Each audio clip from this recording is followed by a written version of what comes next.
औज़ु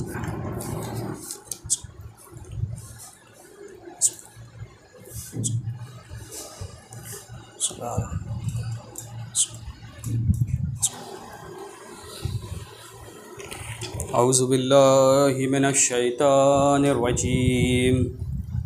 बिस्मिल्लाहिर रहमानिर रहीम। अल्हम्दुलिल्लाहि रब्बिल आलमीन वस्सलातु वस्सलामु अला अंबियाइ वल मुरसलीन हबीबिल्लाहिल आलमीन अबिल क़ासिम मुहम्मद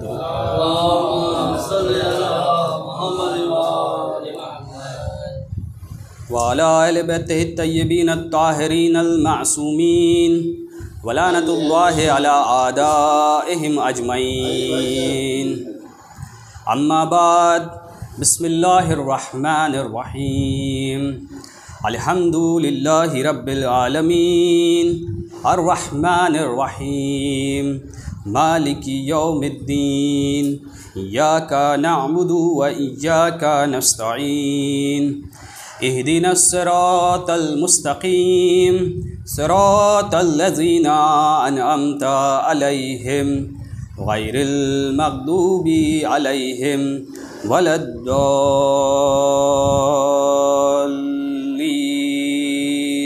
दुरूद भेजे मोहम्मद वाले।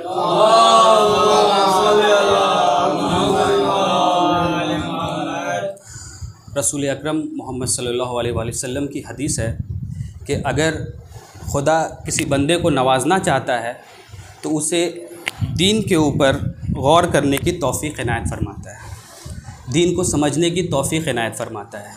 तो आज हम और आप यहाँ जो जमा हुए हैं दीन समझने के लिए, तो ये खुदा का लुत्फ़ व करम है हमारे ऊपर कि हम यहाँ मौजूद हैं। दुरूद भेजे मोहम्मद वाले मोहम्मद।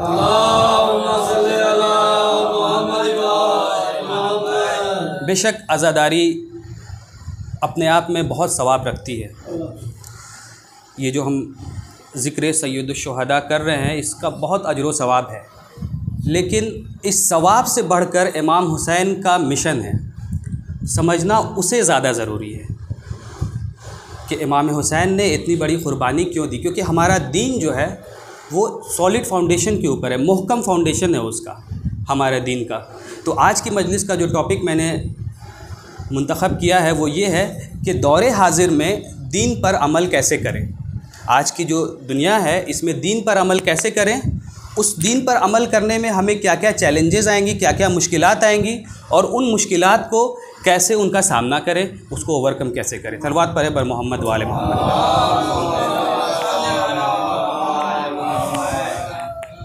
शुरुआत में मैं ये बताना चाहूँगा कि अगर कोई चीज़ कारामद होती है, अगर कोई चीज़ प्रोडक्टिव होती है तो उसको बताने की बहुत ज़्यादा ज़रूरत नहीं पड़ती है। लेकिन अगर मान लीजिए कोई चीज़ कारामद नहीं है, जैसे मिसाल के तौर पर अगर मेरे पास अगर एक कोई डिवाइस है, उसमें अगर हमको एक काम करना, फ़ोन लगाना है, मान लीजिए फ़ोन लगाने के लिए अगर मेरे पास 4-5 बटन दबाना पड़े और उसके बाद फ़ोन लगे, और वही काम करने के लिए एक दूसरा फ़ोन हो, एक ही बटन में वो काम हो जाए, तो कौन सी चीज़ ज़्यादा बेहतर है कि एक बटन में वो काम हो जाए। अगर हम ये 4 बटन वाला फ़ोन कितना भी चाहें कि अगर इसको हम मार्केट में बेच दें, वो नहीं बिकेगा।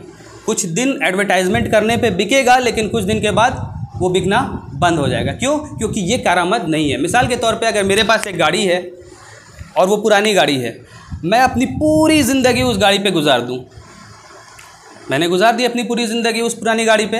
अब मैं अपने बेटे से कहूँ कि तुम भी इसी गाड़ी पे पूरी ज़िंदगी गुजारो, कतन वो नहीं गुजारेगा उसके ऊपर। क्यों?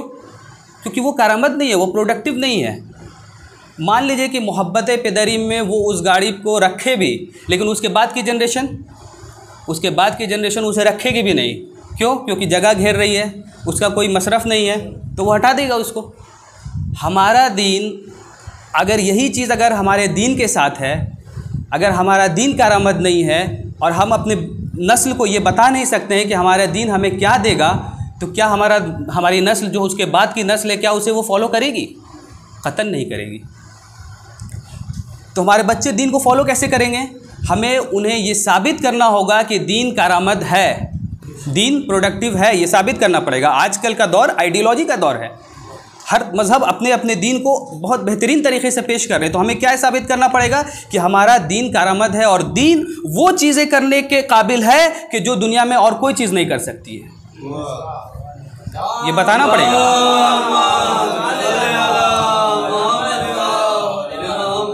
अब यहाँ पे जितने लोग भी मौजूद हैं सबको पता है कि कुरान पढ़ना अच्छी बात है, कुरान पढ़ना चाहिए, अच्छी बात है। लेकिन हम में से कितने लोग ऐसे हैं कि जो रोज़ कुरान की तिलावत करते हैं? मैं खुद ही अपने को रोज़ नहीं हो पाता है, तो रोज़ नहीं पढ़ पाते इंसान। लेकिन दूसरे इल्म जैसे कि फ़िज़िक्स, केमिस्ट्री, मैथ्स, जिसका जो भी सब्जेक्ट है वो इंसान रोज़ पढ़ता है। क्यों? क्योंकि उसके आउटकम, उसके जो रिज़ल्ट है उसके ऊपर हमें यकीन है। लेकिन कुरान के कारआमद होने पर हमें उस तरह का यकीन नहीं है। यकीन होता तो रोज़ पढ़ते, उस तरह का यकीन हमें कुरान के ऊपर नहीं है जैसे कि हम दूसरे उमूर के ऊपर हमें यकीन है, इसलिए हम कुरान उस तरह से नहीं पढ़ते हैं। अच्छा ठीक है, हम नहीं पढ़ते हैं, अफसोस है इस बात का कि पढ़ते हैं कि नहीं पढ़ते हैं। तो कुछ लोगों को अफसोस है, कुछ लोगों को अफसोस भी नहीं है। तो इसमें इकबाल का एक शेर है कि एहसास ज़िया जाता रहा, यानी कि अब उसको ना करने का अफसोस भी अब नहीं है।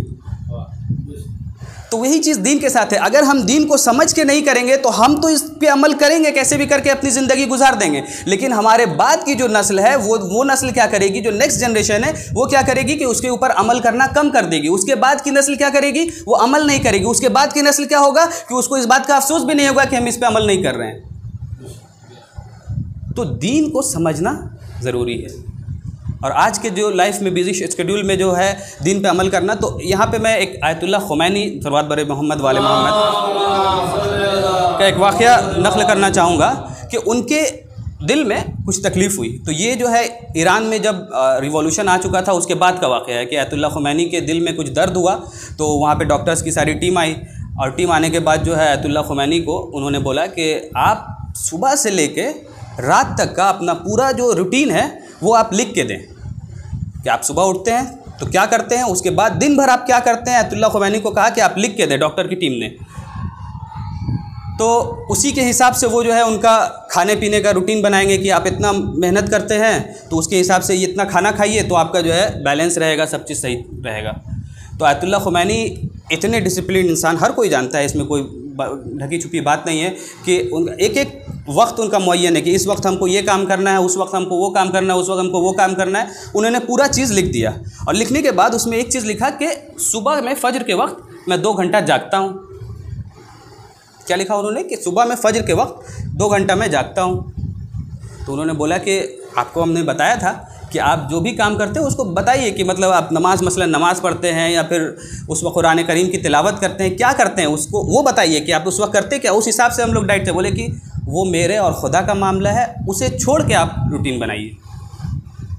अब आप बताएं कि आयतुल्लाह खुमैनी जिनके हाथ में पूरी कंट्री है, उसके साथ साथ मुसलमानों के रहबर भी हैं, वो पूरे सब लोगों को हिदायत करना, फतवा जारी करना, ये सारी चीज़ करने के बावजूद भी वो दिन पे 2 घंटा सुबह सुबह क्यों निकालते हैं? क्यों 2 घंटा इतना अमल करते हैं? और यहाँ तक कि वो बताने को भी तैयार नहीं कि क्या करते हैं। बताया जाता है कि दिन भर में कम से कम 7 मरतबा वो कुरान पढ़ते थे। कुरान करीम की तिलावत दिन भर में कम से कम 7 मरतबा। और कुरान करीम की तिलावत करते करते उसके बाद क्या हुआ कि उनका बीच में एक बार पावर चेंज हो गया। तो मतलब जब उनका चश्मा बदला गया तो डॉक्टर ने कहा कि आप जो है कुरान करीम की जो इतनी तिलावत करते हैं आप इसको कम करिए, अब आपका पावर कम हो रहा है।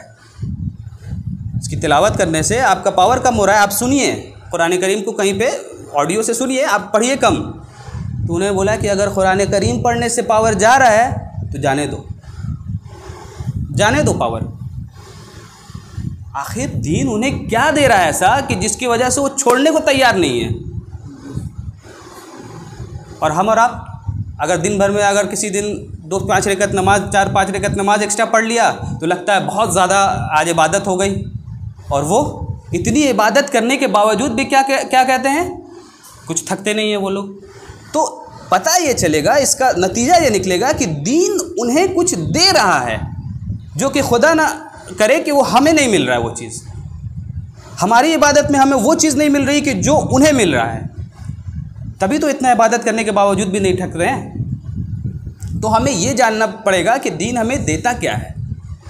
दीन पे अमल करेंगे तो क्या मिलेगा। एक और वाक़या मशहद का वाक़या है, एक आरिफ का वाक़या, दुरूद भेजे मोहम्मद वाले मोहम्मद पर।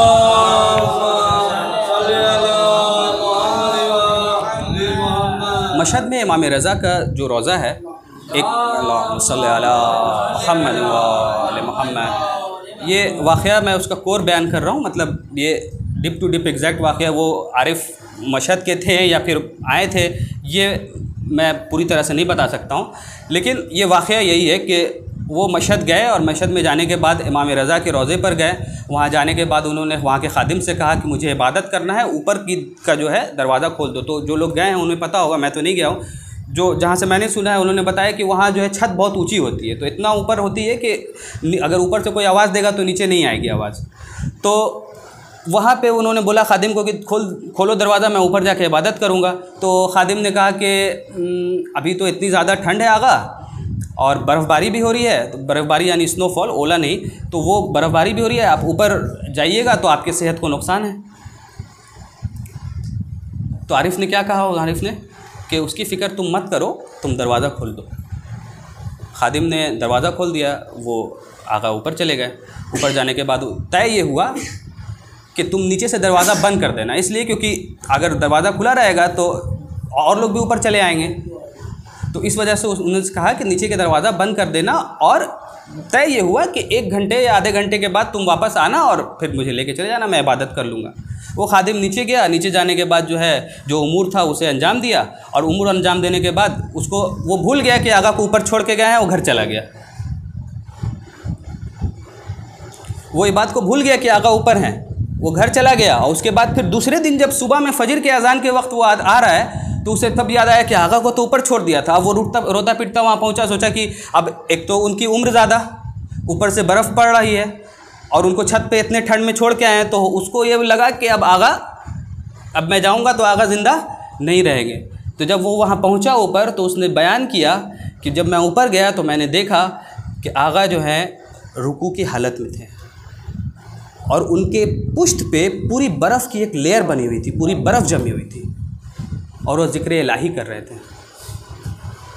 अब आप बताइए कि ये ज़िक्र इलाही, ये दीन पर अमल ऐसे ही कर रहे थे या उन्हें कुछ मिल रहा था उससे, दीन से कुछ मिल रहा था, या फिर ऐसे ही वो इबादत कर रहे थे रात भर इतनी सर्दी में? कुछ मिल रहा था उन्हें।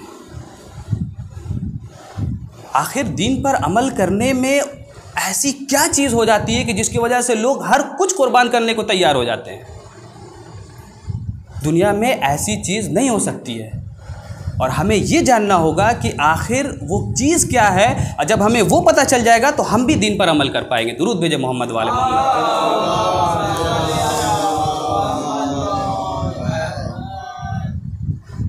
तो इससे वजह ये पता ये चला कि दीन पर अमल करने में उन्हें कुछ ऐसा मज़ा है जो मिलता है जो हमें नहीं मिल पाता है उस तरह का।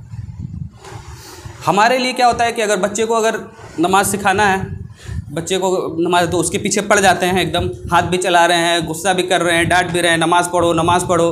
बच्चों का छोड़िए, हमारी हालत वो है कि जैसे कि अब नमाज़ ही पढ़ना है तो अपने को बहुत ज़्यादा कन्विंस करना पड़ता है कि नमाज़ पढ़ना है, आखिरी वक्त है, अब कज़ा होने वाली है, अब तो पढ़ लिया जाए। एकदम जबरन जो है एकदम किसी भी तरह से सोचते हैं कि चलो अब नमाज को अदा कर देना है। मतलब क्या है, हमें वो मज़ा नहीं आ रहा है कि जो मज़ा उन्हें आ रहा है। तो ये चीज़ सबसे ज़रूरी है कि हमें ये जानना होगा कि दीन हमें देता क्या है। दुरूद भेजे मोहम्मद वाले।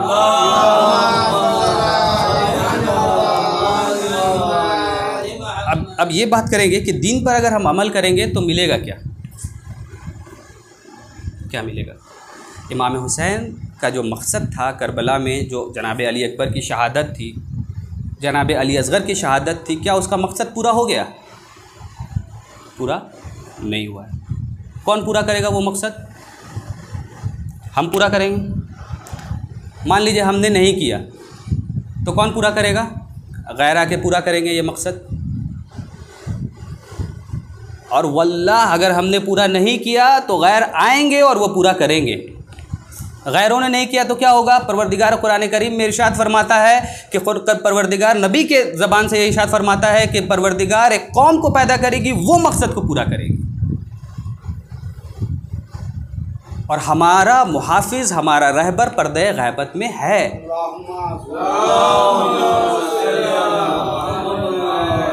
तो हमारा रहबर पर्दे गैबत में है, हमें उनसे जाके मिलना है, इसलिए दीन पर अमल करना है। नबी करीम मोहम्मद सल्लल्लाहु अलैहि वसल्लम आए दीन फैलाने के लिए। अल्लाहुम्मा सल्ली अला मुहम्मद व आले मुहम्मद। नबी करीम सल्लल्लाहु अलैहि वसल्लम दीन फैलाने आए। इमाम का जो सिलसिला चला, उन्होंने शहादत पेश की। सारे इमामों ने ये जो किया, ये किस लिए किया? दीन को बचाने के लिए किया। इमाम ज़माना आएंगे, वो किस लिए आएंगे? दीन को नाफिज करने के लिए आएंगे। तो अब हमारी जिम्मेदारी ये है कि दीन पर इतना अमल करें कि जब इमाम ज़माना आए तो उनके साथ हम मिल जाएं।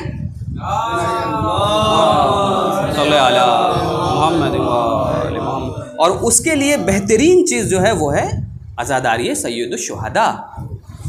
ये हमें इमाम ज़माना से जोड़ता है, उनके मकसद से जोड़ता है। ये हमें इमाम हुसैन से मोहब्बत है। एक ईरान की एक सोशल एक्सपेरिमेंट था, उसको मैं बताना चाहूँगा कि उसमें उन लोगों ने किया ये कि लोगों के पास उन्होंने गए, उन लोगों के पास गए और उसे ब्लैंक इन्वेलप दिया और कहा कि इसको खोलिए, इन्वेलप को खोलिए। उसमें खोला तो उसमें चेक था। लोगों से एक्सपेरिमेंट किया गया, उस चेक था। उसमें चेक पे कहा गया कि आप इस चेक पे लिखिए कि कितना अमाउंट आप लिख सकते हैं। जितना ब्लैंक चेक था, जितना अमाउंट लिखना है लिखिए, उतना पैसा आपको दिया जाएगा। और आप इतना अमाउंट लिखिए कि जितना आपको दे दिया जाए तो आप एकदम खुश हैं, आपको और कुछ नहीं चाहिए। किसी ने 50 मिलियन, किसी ने 1 बिलियन अपना लिखा। लिखने के बाद बोला कि हाँ, अब मैं ये पैसा लेके हम खुश हैं। तो उसके बाद क्या किया एक्सपेरिमेंट में कि एक और इन्वेलप दिया गया। तवज्जो सुनिएगा, दूसरा इन्वेलप दिया गया। दूसरा इन्वेलप दिया गया और जब उसको खोला तो उसमें एक पेपर था। उस पर लिखा हुआ था कि आज तक मैंने जो भी अज़ादारी की, आज तक मैंने जो भी मातम किया, जो भी गिरिया किया, इस सारे चीज़ों का सवाब मुझे नहीं चाहिए। मैं इस पैसे को लेके इसके एवज़ में मैंने ये पैसा ले लिया, अब मैं खुश हूँ और मुझे मेरा और इमाम हुसैन अलैहिस्सलाम से कोई ताल्लुक़ नहीं है। जिस किसी ने भी ये दूसरा इन्वेलप पढ़ा वो रोया और रोने के पास कहा कि मुझे ये पैसा नहीं चाहिए, मैं पैसे के लिए इमाम हुसैन को नहीं छोड़ सकता हूँ। तो हमारे दिल में इमाम हुसैन की मोहब्बत है, हम पैसों के लिए इमाम हुसैन को नहीं छोड़ सकते। तो अब हमारा फ़रीज़ा क्या है कि इमाम हुसैन ने जो रास्ता बताया है, जो दीन पर अमल करने का तरीक़ा बताया, उस पर अमल करें, इस यकीन के साथ कि इसका अज्र इमाम हुसैन अलैहिस्सलाम हमें कब्र की मंजिल में देंगे, बरज़ख में देंगे और महशर में देंगे। सलवात पढ़े पर मोहम्मद।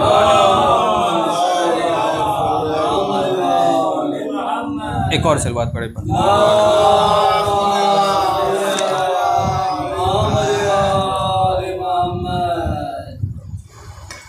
अब दीन क्या है?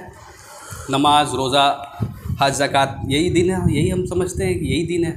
इसके अलावा और तो कुछ दिन में है नहीं। बस नमाज पढ़ लिया 5 वक्त की, रोज़ा रख लिया 30 दिन, यही दीन है। दीन ये नहीं।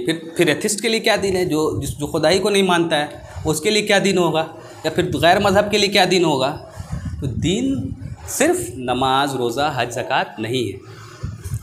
ज़िंदगी गुजारने का तरीक़ा कौन बताएगा कि मुझे ज़िंदगी कैसे गुजारना, ये कौन बताएगा? दीन बताएगा कि हमें कैसे ज़िंदगी को गुजारना है, क्या सही है, क्या गलत है, सक्सेसफुल लाइफ कैसे बनना है, कैसे सक्सेसफुल बनना है, कैसे कामयाब इंसान बनना है, कौन बताएगा? दीन बताएगा। मुतअद्दिद रिवायतें हैं और इमाम अली अलैहिस्सलाम से हदीस भी है और बहुत ही मोतबर हदीस है। ये बहुत ही मोतबर हदीस है कि अगर तुम दीन पर अमल करोगे तो दुनिया हकीर बन के तुम्हारे पीछे आएगी, और अगर तुम दुनिया के पीछे भागोगे तो दुनिया तुमसे दूर जाती जाएगी। तुम्हें दीन तो मिलेगा नहीं, लेकिन दुनिया भी नहीं मिलेगी। ख्वाहिशात इंसान की लिमिटेड नहीं है। एक चीज़ मिलेगी, फिर दूसरी चीज़ की ख्वाहिश होगी, दूसरी चीज़ मिलेगी, फिर तीसरी चीज़ की ख्वाहिश होगी।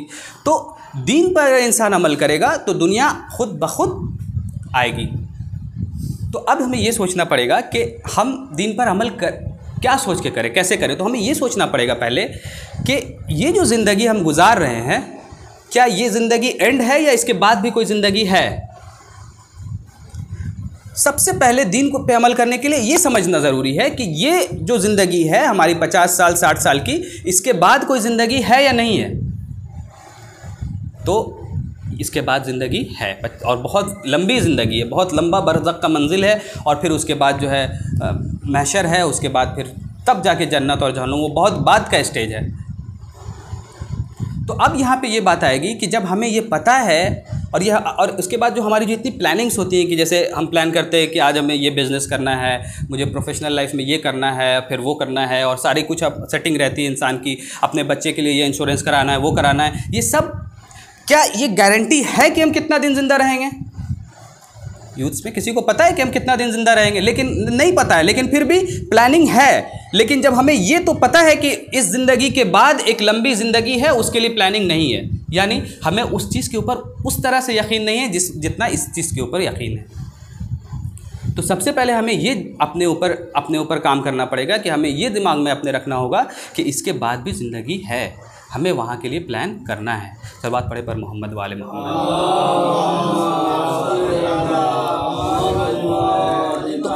तो उसमें एक चीज़ और है कि कुरान का वाक़या है, बहुत ही ऐसा आखिरी वाक़या है, उसके बाद फिर हफ्ते मसाइब के बहुत ही अच्छा वाक़या है, जो कि हज़रत मूसा अलैहिस्सलाम और हज़रत ख़िज़्र अलैहिस्सलाम का वाक़या है कुरान में, कि वो लोग एक गुज़र रहे थे कबीले से गुज़र रहे थे। तो उन लोग कबीले वाले को कहा कि हम दीन सिखाने आए हैं, नबी हैं, बोला हम दीन सिखाने आए हैं। उन्होंने बोला नहीं हमें दीन नहीं सीखना है, आप जाइए।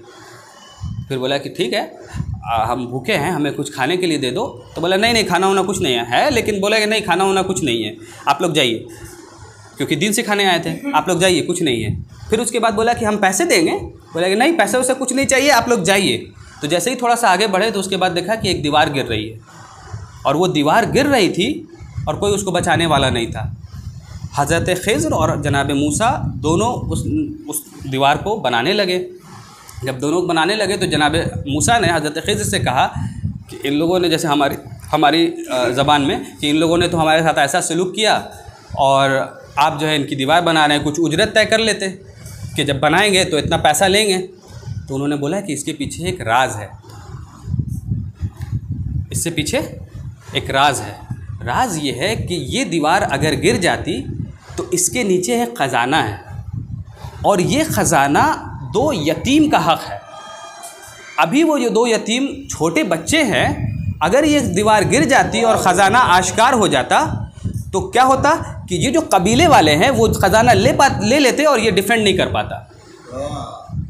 तो परवरदिगार ने ये इंतज़ाम किया कि उलुल अज़्म पैगंबर मूसा को और हज़रत ख़िज़्र को मज़दूर बना के यतीम का हक़ को बचाने के लिए भेज दिया। देखें, सल्ले अला मुहम्मद व आले मुहम्मद। उलुल अज़्म पैगंबर मूसा और हज़रत ख़िज़्र क्या कर रहे हैं? दीवार बना रहे हैं। तो परवरदिगार ने यतीम का हक़ बचाने के लिए, यतीम के हक़ को बचाने के लिए, ये कुरान का वाक़या, कोई मैं हदीस बयान नहीं कर रहा हूँ, तो ये परवरदिगार ने भेजा। क्यों भेजा? क्यों भेजा? आगे कुरान में इरशाद होता है कि काना अबूहुमा सालिहा। क्यों भेजा? क्योंकि इनका बाप साले इंसान था, इनका बाप साले इंसान था। तो इसलिए परवरदिगार ने उलुल अज़्म पैगंबर मूसा और ख़िज़्र को भेज दिया। किस लिए? मजदूरी करने के लिए, इनके हक़ को बचाने के लिए। और आप ये देखें कि अगर हम दीन पर अमल करें, और जो हम जो इतना प्लानिंग करते हैं कि अपने बच्चे के लिए ये कर दे वो कर दे, सब चीज़ फेल हो जाएगी। लेकिन अगर हम दीन पर अमल करेंगे तो परवरदिगार नबी को भेजेगा हमारे बच्चों की हिफाजत करने के लिए।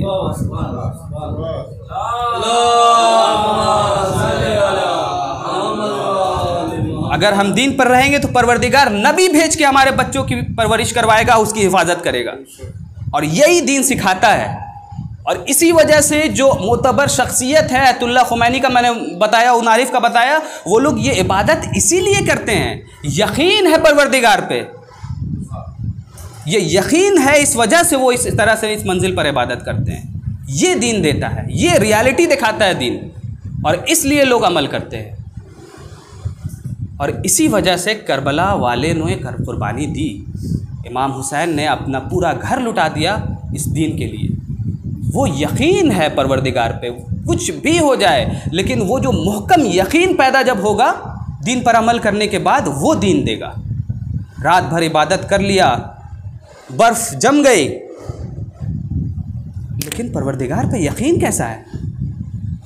और हिफाजत भी करता है परवरदिगार, हिफाजत किया उसने अपने बंदे की। और मैं कुर्बान जाऊँ, जनाब ज़ैनब का जुमला मैं जब भी सुनता हूँ तो मतलब मेरा दिल काँप जाता है। इतना मसायब हुआ उनके ऊपर, बाज़ार का मसायब, फिर उसके बाद करबला का पूरा मसायब होने के बाद जब जनाब ज़ैनब जाती और उनसे पूछा गया कि आपने करबला में क्या देखा, तो जनाब ज़ैनब ने कहा कि मैंने हुस्न के अलावा कुछ नहीं देखा।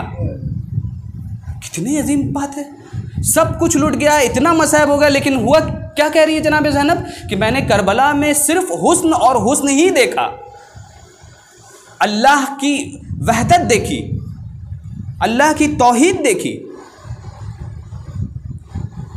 और इसी दीन को बचाने के लिए इमाम हुसैन ने कुर्बानी दे दी।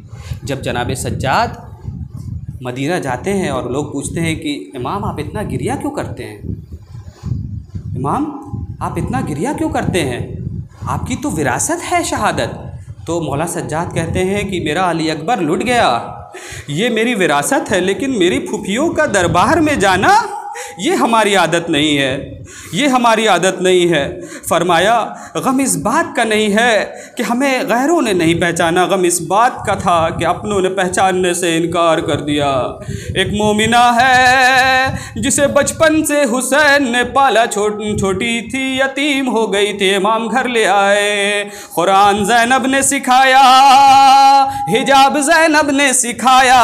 जब जवान हुई इमाम हुसैन ने शादी कर दी, हर साल मदीने आती थी, रोकर कहती थी आपके बड़े एहसान हैं, अपनी बच्चियों की तरह मुझे पाला है मौला।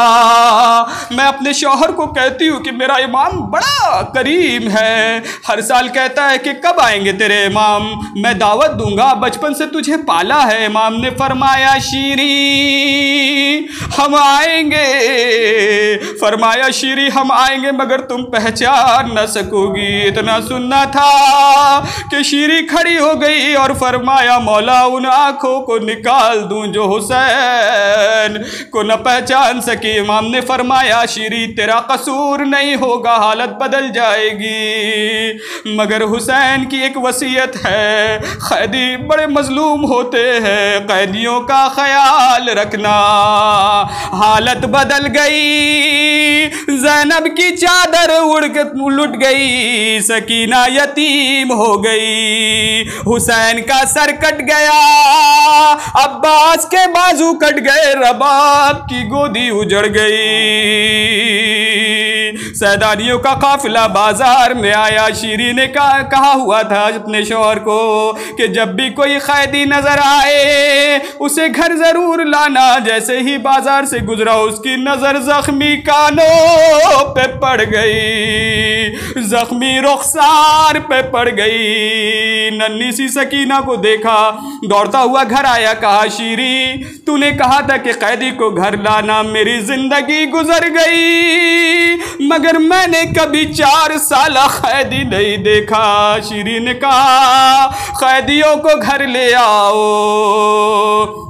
एक मर्तबा कैदी बीबियाँ घर आई, अल्लाह जाने ज़ैनब पे क्या गुजरी होगी कि जिसे ज़ैनब ने पर्दा सिखाया उसके सर पे चादर थी, मगर अली की बेटी नबी की नवासी बेपर्दा थी। शीरी ने सुफरा लगाया और कहा मेरे मौला की वसीयत थी, पानी चाहिए तो पानी दूँ, खाना चाहिए तो खाना दूँ, मैं तुम्हारी खिदमत के लिए तैयार हूँ। बीबी ने कहा हमें खाना नहीं चाहिए, हम बड़े मजलूम हैं, एक दिन में हमारे घर से 18 लाशें निकली हैं, किसी ने मातम करने न दिया, अगर इजाजत हो तो हम रो ले।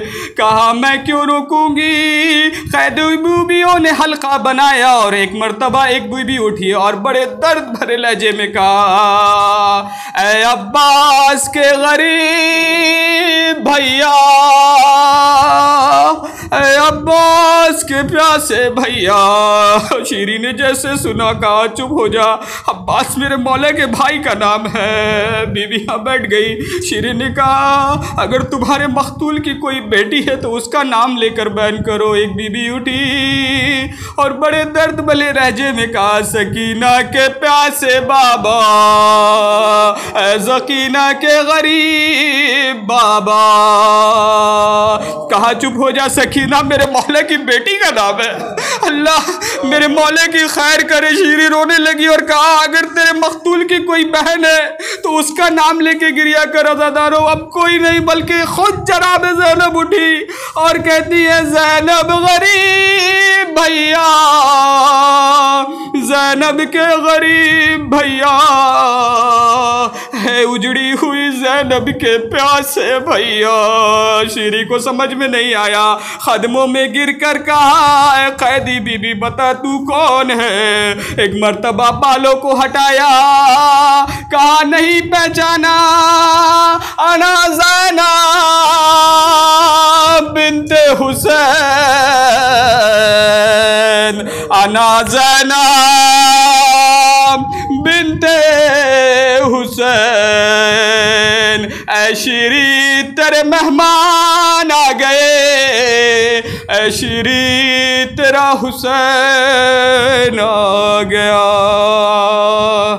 अला नालतुल्लाहि अलल कौमिज़ ज़ालिमीन, मातम हुसैन।